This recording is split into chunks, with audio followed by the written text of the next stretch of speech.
Oke, silakan Bu Jaja. Ya, shalom semua. Kita akan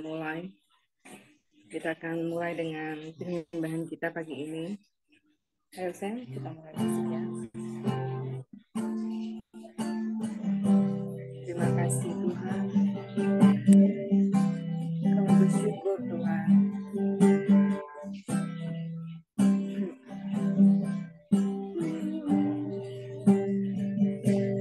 Ku ada sebab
Yesus, Yesus, terima kasih anugerahmu hidupku sekarang. Ku kan memujimu selamanya.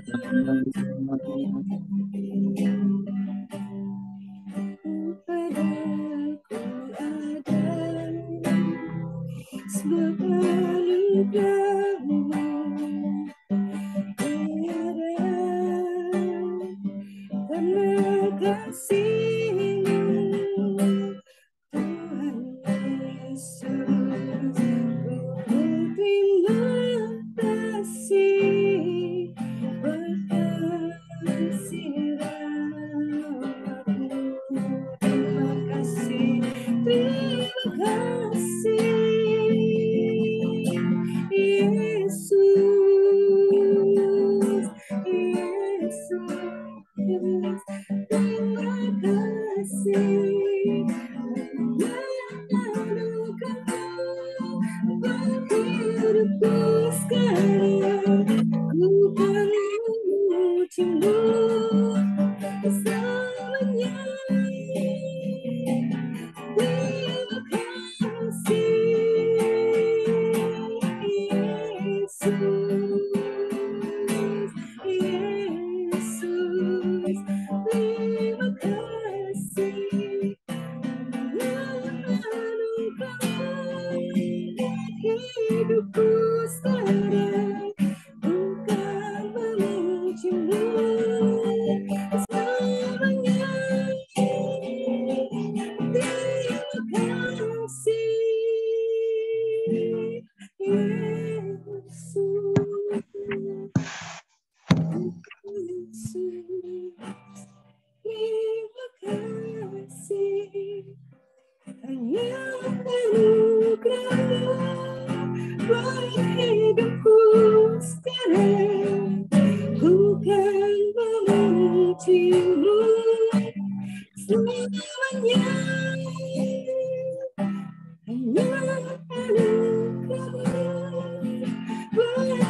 yang tak berjanji bersanggup menggenapi aku bersepakat percaya pesannya ku terima sekarang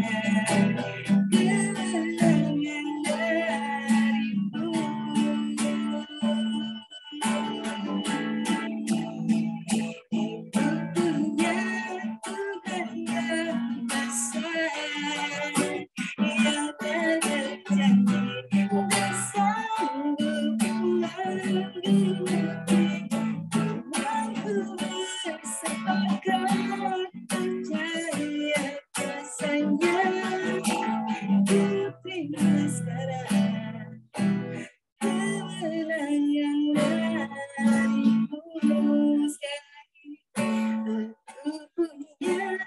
Tuhan yang besar yang tak berjanji bersanggup menggenapi aku bersepakat percaya pesannya sekarang kemenangan darimu terima sekarang. Ku terima sekarang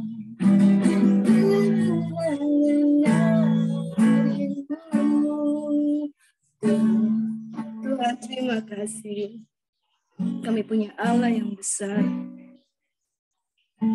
yang akan sanggup menolong hidup kami di dalam segala langkah kami. Engkau telah memberikan kami iman, Tuhan, untuk percaya saja kepada Engkau di dalam segala keadaan kami. Karena Engkau Allah yang sanggup menggenapi semua firman-Mu. Engkau Allah yang sanggup menggenapi semua janji yang Engkau telah nyatakan kepada kami semua. Tuhan, pagi ini kami menikmati setiap penyembahan kami kepada Engkau, Tuhan. Sekali lagi, kiranya semua menyukakan hati Engkau, Tuhan. Menyatakan iman kami kepada Engkau. Menyatakan kami kesungguhan hati kami kepada Engkau, Tuhan. Pagi ini juga kami mau diisi kembali oleh firman Engkau yang jujur. Engkau yang menolong. Setiap firman Tuhan yang akan disampaikan, yang disiaringkan dengan cara yang sederhana. Roh Kudus yang akan bekerja sekali lagi melalui firman Tuhan di dalam Kejadian. Tuhan, terima kasih. Engkau yang mempersiapkan setiap kami. Terpujilah nama Engkau, Tuhan. Di dalam nama Yesus Kristus. Amin. Oke, terima kasih untuk Ibu Ciacia dan anak kesayangannya yang mendampingi. Seperti pujian yang kita naikkan di hadirat Tuhan pagi hari ini, biarlah ini menjadi pengakuan iman kita. Seperti hari-hari ini kita sedang belajar tentang hidup Abraham, Bapa segala orang percaya. Prinsip mendasar yang saya ingatkan lagi adalah firman Tuhan itu dicatat untuk menjadi contoh dan peringatan bagi kita. Apa yang baik dari tokoh-tokoh Alkitab sebagai manusia biasa yang harusnya kita lakukan, itu yang mau kita contoh dan kita mau teladani. Tapi sisi kelemahan, kegagalan mereka sebagai manusia biasa, itu menjadi peringatan bagi kita untuk kita juga tidak mengulangi kesalahan mereka, tidak melakukan lagi kesalahan mereka. Karena setiap tindakan, setiap keputusan itu akan membawa sebuah akibat bagi kita. Nah, sebagaimana pujian yang kita naikkan, biarlah ini sekali lagi menjadi ungkapan iman dan hati kita bahwa kita hidup hanya oleh karena percaya. Kita tidak akan pernah menyerah dalam keadaan apapun karena kita punya Tuhan yang setia. Kemarin Pak Ramli sudah ingatkan melalui sharing firman minggu lalu, bahwa kita punya Tuhan yang punya banyak cara. Dia bisa mengintervensi apapun dan siapapun untuk menggenapi janji firman-Nya. Nah, kebenaran-kebenaran firman Tuhan seperti ini yang kita terima, yang kita simpan dalam hati kita, dan itu menjadi sebuah respon otomatis dalam hidup kita. Sehingga ketika kita mungkin saat ini, hari ini, atau bahkan mungkin ke depan, kita menghadapi sebuah situasi yang secara umum mungkin manusia sebut itu adalah masalah. Kita tidak akan lemah, kita tidak akan goyah, tapi kita mau terus berkata, ku hidup oleh karena percaya. Percaya punya Tuhan yang besar, punya Tuhan yang hebat. Nah, hari ini kita masuk di dalam kitab Kejadian pasal 21, terbagi kepada beberapa perikop, dan kita mau belajar satu persatu. Perikop yang pertama ini tentang Ishak akhirnya lahir. Setelah dinanti 25 tahun, bukan masa yang singkat, tapi cukup panjang untuk menanti-nantikan Tuhan. Makanya prinsip yang selalu saya ajarkan, Tuhan itu selalu mendengar doa kita. Tuhan selalu menjawab doa kita. Cuman jawaban Tuhan itu kan bisa iya dan instan. Tapi jawaban Tuhan bisa tunggu. Bahkan sampai 25 tahun seperti apa yang dialami oleh Abraham dan Sarah. Bahkan jawaban Tuhan juga bisa berkata, tidak. Cukuplah kasih karuniaku, hai anakku. Justru dalam kelemahanmu, dalam situasi yang kau hadapi, kuasaku menjadi nyata. Dengan keadaan, situasi yang engkau alami hari ini, justru itu akan mendatangkan kebaikan bagimu. Sehingga apa yang kita minta untuk merubah situasi, terkadang Tuhan berkata, enggak. Itulah situasi yang harus kau alami, karena dengan situasi itulah hatimu semakin melekat kepadaku. Karena berkali-kali prinsip yang saya ajar, apa itu berkat? Berkat itu adalah segala sesuatu yang membawa kita lebih dekat kepada Tuhan. Segala sesuatu yang membawa kita hidup melekat dan di dalam Tuhan. Itulah berkat sesungguhnya. Apapun itu. Nah, makanya ketika kita baca hari ini, Kejadian 21 ayat 1 mulai, Tuhan memperhatikan Sarah seperti yang difirmankannya. Dan Tuhan melakukan kepada Sarah seperti yang dijanjikannya.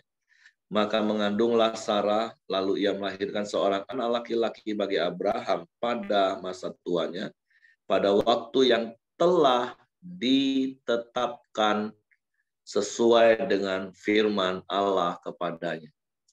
Jadi sama seperti Pengkhotbah pasal 11, Pengkhotbah pasal 3 ayat 11. Pengkhotbah 3 ayat 11. Ia menjadikan segala sesuatu indah pada waktunya. Nya besar.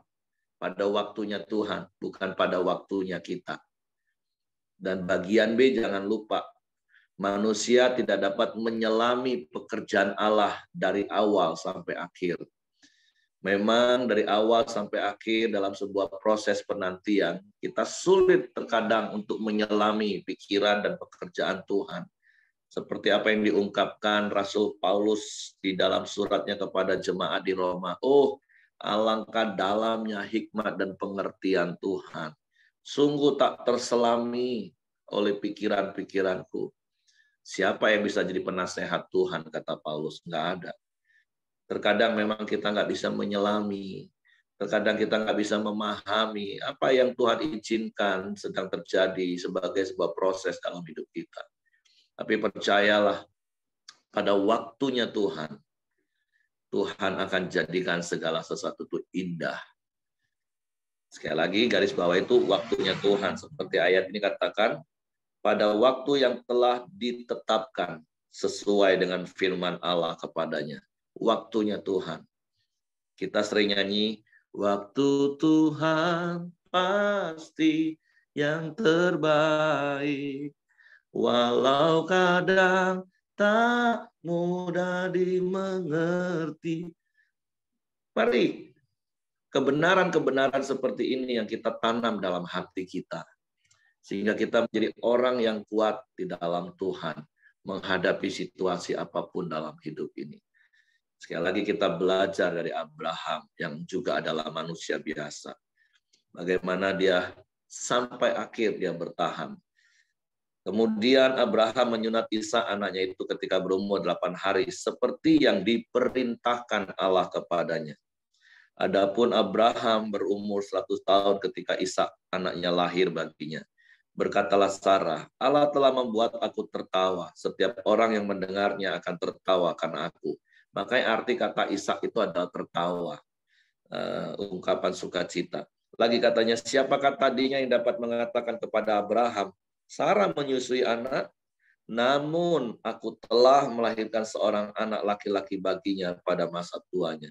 Ada sukacita yang meluap-luap, ada sukacita yang berlimpah-limpah yang dialami Sarah, Abraham, karena janji Tuhan yang digenapi tepat pada waktunya.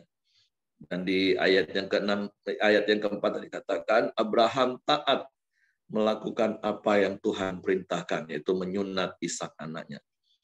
Nah, jadi pembelajaran yang pertama sekali lagi di perikop yang pertama, mari percaya engkau punya Tuhan yang besar, engkau punya Tuhan yang hebat.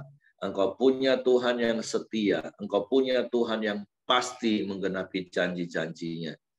Di dalam setiap pergumulan hidupmu, itu tadi yang saya katakan di awal. Tuhan selalu menjawab doa kita. Cuman jawabannya bisa iya, tunggu, atau bahkan tidak.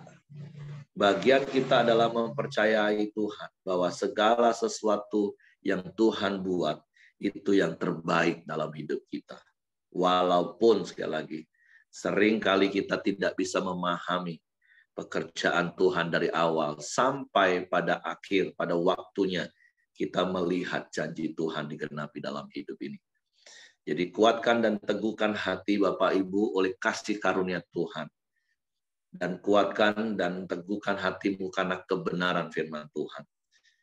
Dua hal ini yang harus terus ada dalam hidup kita. Kenapa kita kuat oleh kasih karunia?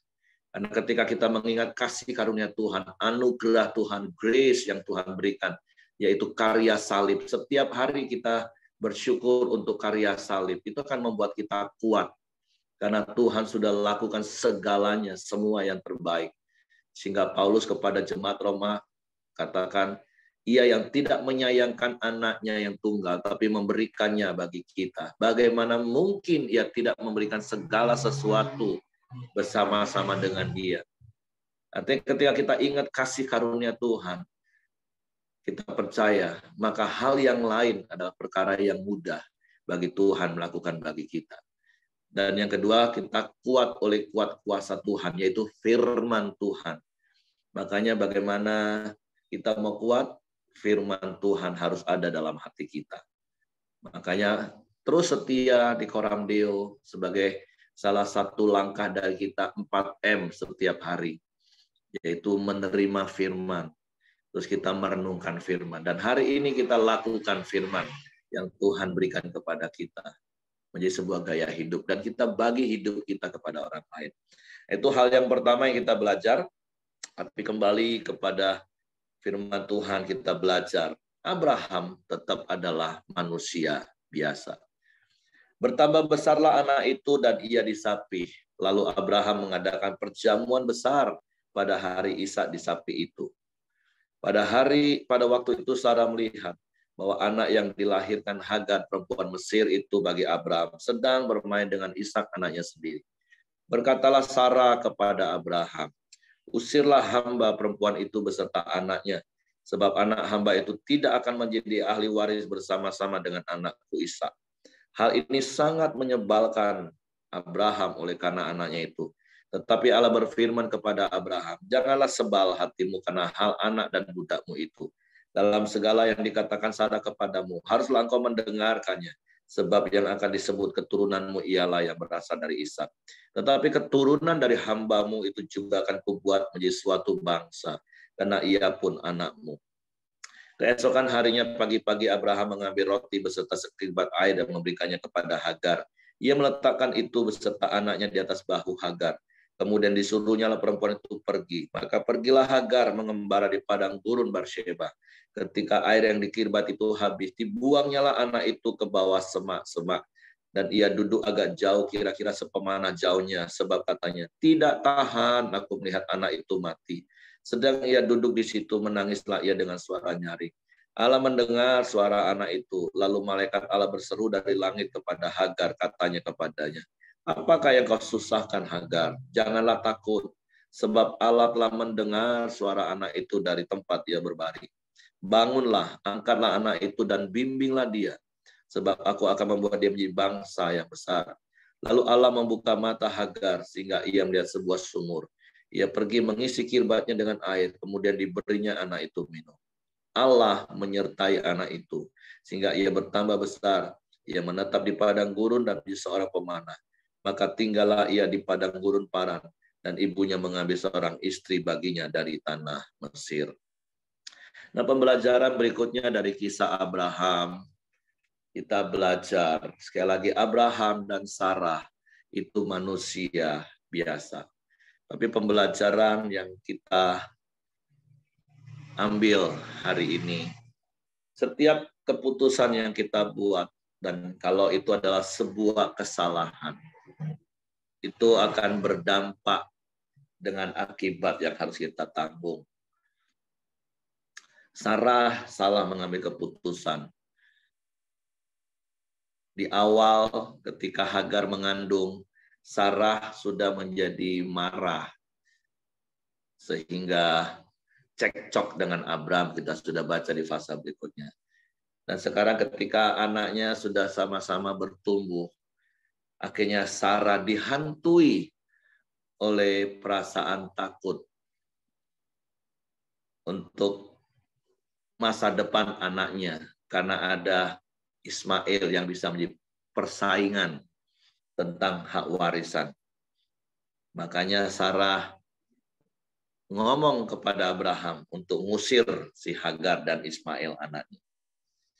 Nah, inilah sebuah hal yang mengajar kita. Sebelum membuat keputusan, lebih baik pikir masak-masak, pikir matang-matang, bertanya kepada Tuhan, diskusi dengan pemimpin rohani, dan khususnya dengan pasangan kita. Kalau engkau suami, diskusi dengan istri. Kalau kau istri, diskusi dengan suami. Jangan mengambil keputusan di saat emosi. Karena ingat, setiap keputusan yang kita buat, apalagi kalau itu sebuah kesalahan, itu akibatnya bisa panjang. Bisa merugikan diri sendiri, merugikan orang di sekeliling kita, dan menimbulkan banyak hal. Sehingga kalau kita baca, akhirnya Abraham juga manusia biasa sekali lagi. Dia sebel, hatinya jadi tapi Tuhan ngomong, Abraham nggak usah sebel. Itu juga kan sebuah akibat yang harus kamu tanggung. Makanya satu aja susah diurus, apalagi dua. Makanya pria-pria ya, kasihilah istrimu yang satu itu dan satu-satunya. Dan karena firman Tuhan juga sudah tetapkan dari semula. Cuman satu, karena Tuhan juga tahu kekuatan dan kemampuan kita. Bohonglah orang ngomong kita bisa adil. Enggak mungkin. Dengan yang satu aja kita bisa sebel kadang. Betul nggak Bapak Ibu? Dengan pasangan yang satu aja kadang bisa sebel kan? Nah, apalagi mau coba-coba sampai dua. Mau sampai banyak. Waduh. Jadi ya pembelajaran kita pagi hari ini ya sekali lagi, setiap keputusan yang kita buat itu ada konsekuensi. Makanya jangan buat keputusan yang salah. Karena akibatnya pasti harus kita tanggung. Jadi pembelajarannya adalah jangan buat keputusan kalau lagi emosi. Jangan buat keputusan kalau lagi galau seperti Sarah. Ya Sarai, waktu itu masih Sarai. Beberapa puluh tahun sebelumnya. Karena galau, kok nggak datang-datang, kok nggak hamil-hamil, kok nggak lahir-lahir. Dalam kondisi galau dia buat keputusan. Dan dia harus tanggung akibatnya. Berpuluh-puluh tahun dia tanggung akibatnya. Jadi mari ketika ada hal yang harus kita putuskan, berdoa, diskusi dengan pasangan, tunggu dengan sabar kalau memang belum sepakat, jangan memaksakan kehendak. Itu pembelajaran yang kedua yang bisa kita belajar. Nah, yang ketiga, ketika kita belajar dari kisah Hagar, ketika dia diusir dan dia merasa susah hati melihat anaknya. Tapi dari sini kita juga melihat bahwa Tuhan itu pribadi yang memperhatikan apa yang sedang kita alami. Kalau kita baca tadi di ayat 15, 16, ketika Hagar udah nggak tahan, maka ayat 17 katakan begini, apa yang engkau susahkan Hagar? Jangan takut, sebab Allah telah mendengar suara anak itu dari tempat ia berbaring. Tuhan itu memperhatikan hidup kita. Bahkan ketika kita mengalami masa-masa yang susah. Dia Tuhan yang setia. Dia Tuhan yang memperhatikan. Jadi kalau hari ini engkau sedang mengalami kesusahan dalam hidupmu, percayalah Tuhan memperhatikan hidupmu. Dan Tuhan akan memberikan solusi bagi hidupmu. Tuhan memberikan jalan keluar. Sehingga hal itu yang meneguhkan hati Hagar. Tuhan buka matanya melihat ada sumur. Dan kita melihat akhirnya Hagar terus bertahan hidup dengan anaknya. Bahkan sampai Ismail bertumbuh besar. Bahkan sampai bisa menikah. Jadi apapun kesusahan yang sedang kau alami hari ini, bertahanlah karena Tuhan memperhatikan hidupmu. Karena Tuhan bisa memberikan solusi dalam hidupmu. Oke, perikop berikutnya secara cepat, perjanjian Abraham dengan Abimelek. Pada waktu itu Abimelek beserta Pikol panglima tentaranya berkata kepada Abraham, Allah menyertai engkau dalam segala sesuatu yang kau lakukan. Oleh sebab itu bersumpahlah kepadaku di sini demi Allah, bahwa engkau tidak akan berlaku curang kepadaku, atau kepada anak-anakku, kepada anak cucu cicitku, sesuai dengan persahabatan yang kulakukan kepadamu. Demikianlah harus engkau berlaku kepadaku, dan kepada negeri yang kau tinggali sebagai orang asing. Lalu kata Abraham, aku bersumpah. Tetapi Abraham menyesali Abimelek tentang sebuah sumur yang telah dirampas oleh hamba-hamba Abimelek. Jawab Abimelek, aku tidak tahu siapa yang melakukan hal itu. Lagi tidak kau beritahukan kepadaku, dan sampai hari ini belum pula ku dengar. Lalu Abraham mengambil domba dan lembu dan memberikan semuanya itu kepada Abimelek. Kemudian kedua orang itu mengadakan perjanjian. Tetapi Abraham memisahkan 7 anak domba betina dari domba-domba itu. Lalu kata Abimelek kepada Abraham, untuk apakah ke-7 anak domba yang kau pisahkan ini? Jawabnya, ke-7 anak domba ini harus kau terima dari tanganku untuk jadi tanda bukti bagiku, bahwa aku yang menggali sumur ini. Sebab itu orang menyebut tempat itu Beersheba, karena kedua orang itu telah bersumpah di sana. Setelah mereka mengadakan perjanjian di Beersheba, pulanglah Abimelek beserta Pikol, panglima tentaranya, ke negeri orang Filistin. Lalu Abraham menanam sebatang pohon tamariska di Beersheba dan memanggil di sana nama Tuhan Allah yang kekal. Dan masih lama Abraham tinggal sebagai orang asing di negeri Filistin. Nah, hari ini kembali kita diingatkan, jangan asumsi, tapi segala sesuatu harus dikomunikasikan. Saya bersyukur tahun 2017, waktu kedua kali saya ke Israel, saya ke tempat di mana peristiwa ini terjadi. Dan baru kali itulah ada rombongan wisatawan Indonesia ke sana. Karena memang ya hanya sebuah tempat yang kalau kita mau wisata cari tempat indah, ya memang ya akan sulit kita temukan kalau kita ziarah dalam perjalanan Holy Land. Tapi di dalam tempat-tempat itu ada kisah-kisah, sejarah-sejarah yang bisa membangun iman kita. Makanya kenapa Holy Land itu disebut ziarah. Sebenarnya perjalanan ziarah, bukan perjalanan holiday, bukan perjalanan melihat hal-hal yang baik. Nah, dari sini sekali lagi kita belajar bahwa jangan berasumsi. Tapi segala sesuatu itu harus dikomunikasikan sehingga ada solusi.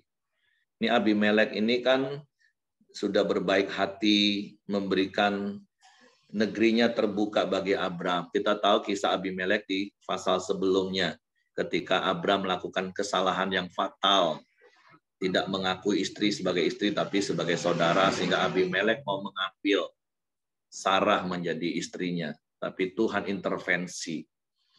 Dan akhirnya Abimelek tahu bahwa Abraham seorang nabi, seorang yang disertai Tuhan. Makanya Abimelek membangun persahabatan dengan Abraham. Terbuka negerinya untuk dia diami bersama-sama. Nah, tapi kembali kita belajar dari Abraham, jangan asumsi.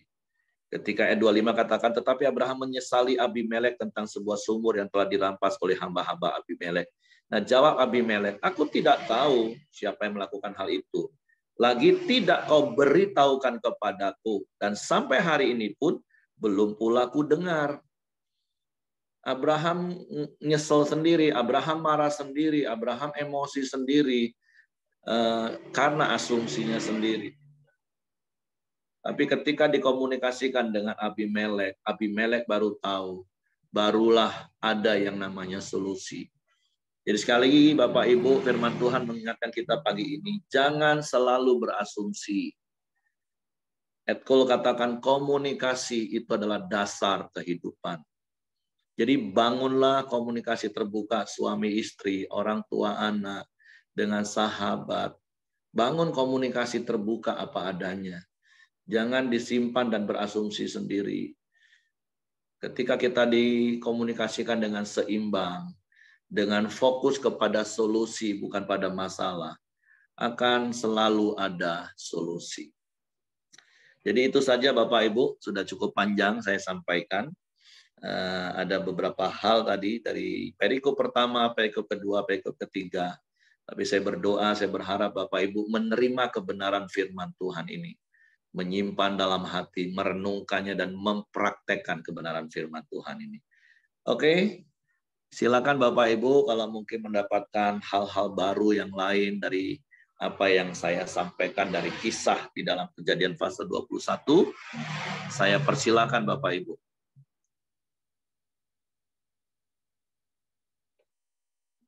Ibu Ros mau tambahkan sesuatu? Info ya Pak.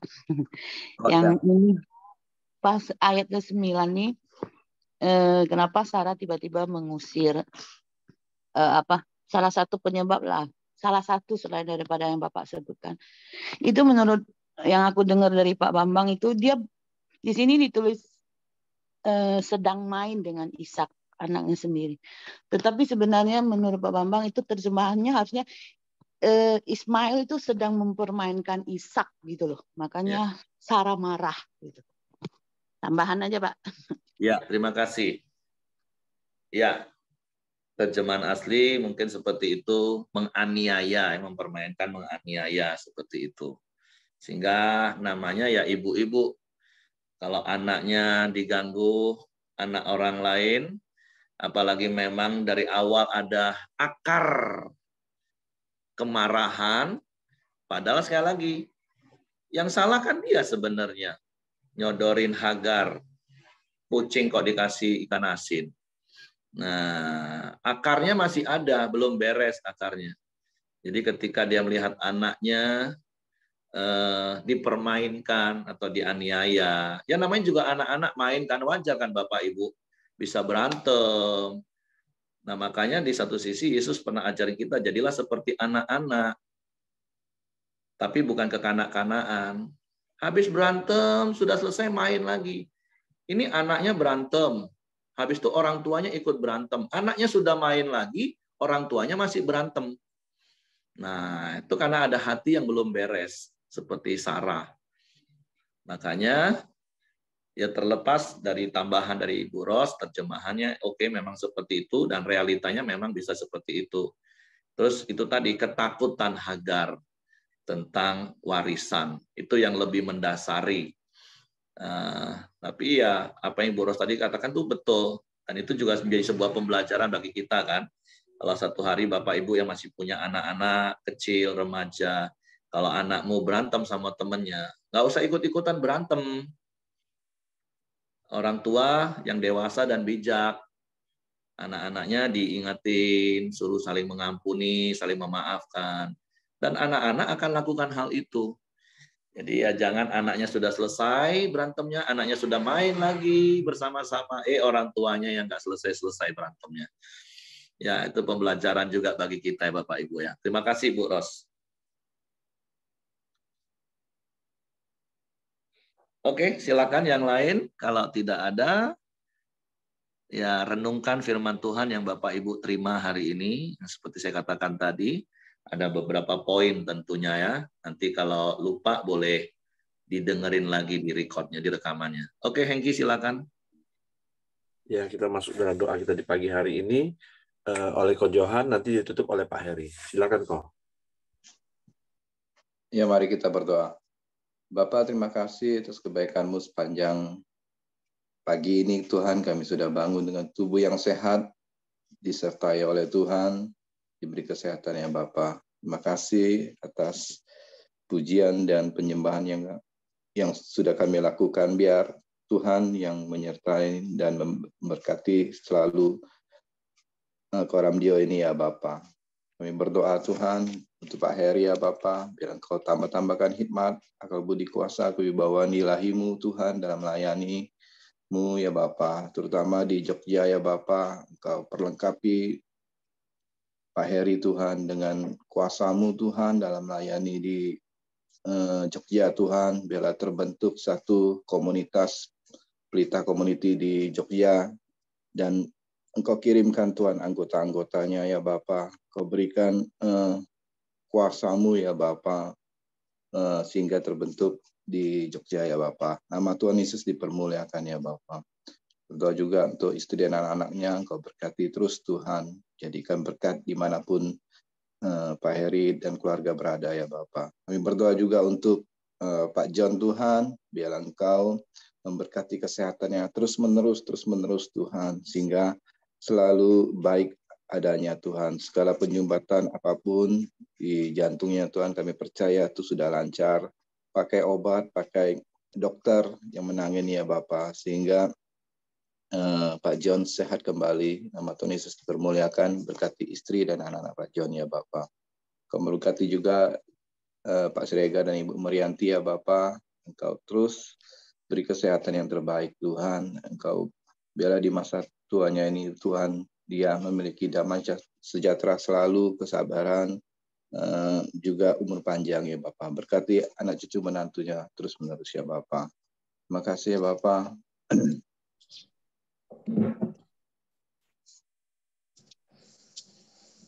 Kami berdoa juga Tuhan untuk bangsa dan negara ya Bapak. Biar bangsa negara ini semakin hari semakin baik ya Bapak. Semakin hari semakin makmur, semakin hari semakin sejahtera ya Bapak.